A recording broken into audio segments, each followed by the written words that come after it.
और एसएससी में क्या पूछते हैं, गणित आनी चाहिए, रीजनिंग आनी चाहिए, इंग्लिश आनी चाहिए।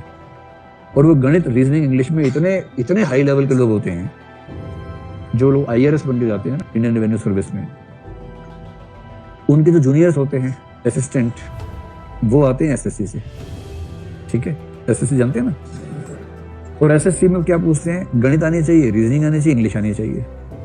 और वो गणित, रीजनिंग, इंग्लिश में इतने इतने हाई लेवल के लोग होते हैं, जबरदस्त उनकी पकड़ होती है इन चीजों में। रीजनिंग, उनसे आप रीजनिंग चलते पूछिए, सभी गधे कुत्ते बोलेंगे हाँ हाँ चलो आगे बताओ, सारे कुत्ते गिलास हैं, ऐसे जवाब देंगे तो बढ़िया। और वो बनते हैं रेवेन्यू में असिस्टेंट। तो वो असिस्टेंट है, यानी प्रमोशन के बाद बनेगा आईटीओ, इनकम टैक्स ऑफिसर। और आईटीओ लंबी प्रमोशन के बाद बनेगा assistant commissioner of income tax, जो कि आप बनेंगे ज्वाइनिंग के दिन, एसीआईटी। और ये एसएससी वाला व्यक्ति 11 साल की सर्विस के बाद एसीआईटी बनेगा, जो आप डे 1 पे बनेंगे।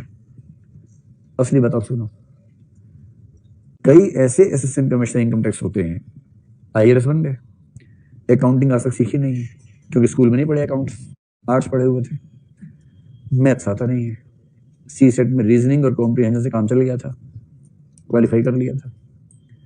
इंग्लिश आती नहीं है, हिंदी माध्यम से है, इंग्लिश उतनी ही आती है कि बाई चांस क्वालिफाइंग पास हो गया मेंस में, पीली चिट्ठी नहीं आई।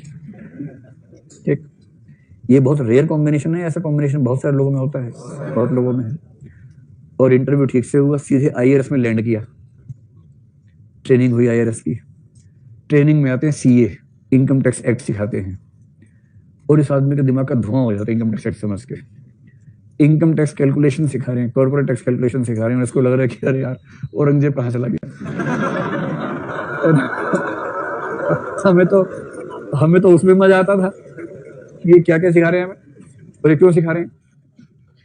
उसके बाद फाइनल हो गया, ट्रेनिंग पूरी हुई। ट्रेनिंग में पास करना ट्रेनिंग एकेडमी की नैतिक जिम्मेदारी होती है, वरना यूपीएससी पे सवाल उठ जाता है। इसलिए आप वहां कितना भी खराब पढ़े, अंत में पास करवा देते हैं। यहां तक कि चीटिंग का ऑर्गेनाइज सिस्टम काम करता है वहां पर, कि भैया पास होना है आपको, यूपीएससी की प्रतिष्ठा का सवाल है, किसको सुन के भेज दिया है। तो आखिरी एग्जाम में जब दिखता है ऐसे पास नहीं होगा, इन्विजिलेटर बाहर चले जाते थोड़ी देर के लिए, कि हम चाय पी के आ रहे हैं, आप अधिकारी लोग हैं, समझदार हैं, चीटिंग नहीं करेंगे। हम 10 मिनट में आ रहे हैं, इसका संकेत स्पष्ट होता है कि भाई है ना 10 मिनट में आ रहे हैं, 10 मिनट काफी है, एग्जाम आसान है। और 10 मिनट में उसके बाद राम राज्य स्थापित होता है वहां पर, और उसके बाद फिर सब लोग पास हो जाते हैं। तो इनको लगता है हमारा झंझट तो खत्म हुआ, अब मिनिस्ट्री ऑफ फाइनेंस देखेगी बाद में। फिर वो फील्ड में जाते हैं।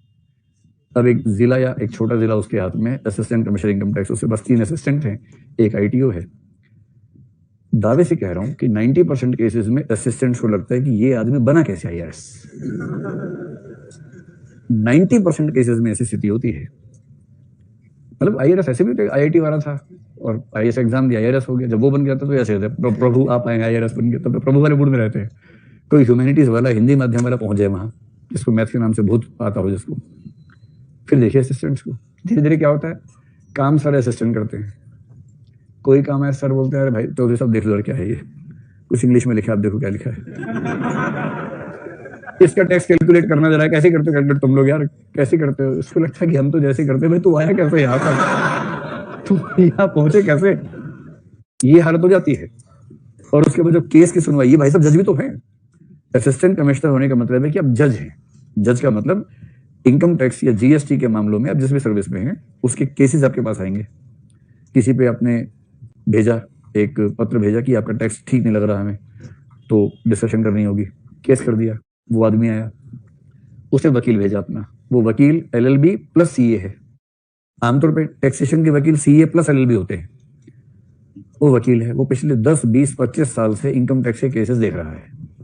इनकम टैक्स एक्ट उसको पूरा रटा हुआ है, वो देखता नहीं है, वो सीधे पेज नंबर बोलता है, पेज नंबर या चौथी लाइन दूसरा शब्द ऐसे बोलता है, और सारा इंग्लिश में बोलता है।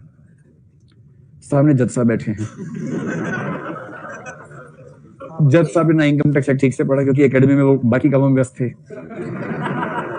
अंग्रेजी ठीक से आती नहीं, कैलकुलेशन करनी आती नहीं है।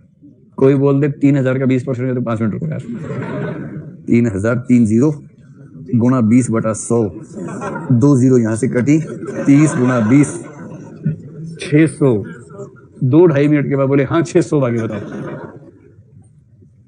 आप समझ रहे हैं कि जो वकील सामने खड़ा है, इधर दूसरा वकील खड़ा हुआ है, 2-3 असिस्टेंट खड़े हैं। वकील असिस्टेंट को देख के पूछ रहे हैं क्या है ये, तो कह रहे हमें क्या पता कौन है, आ गया।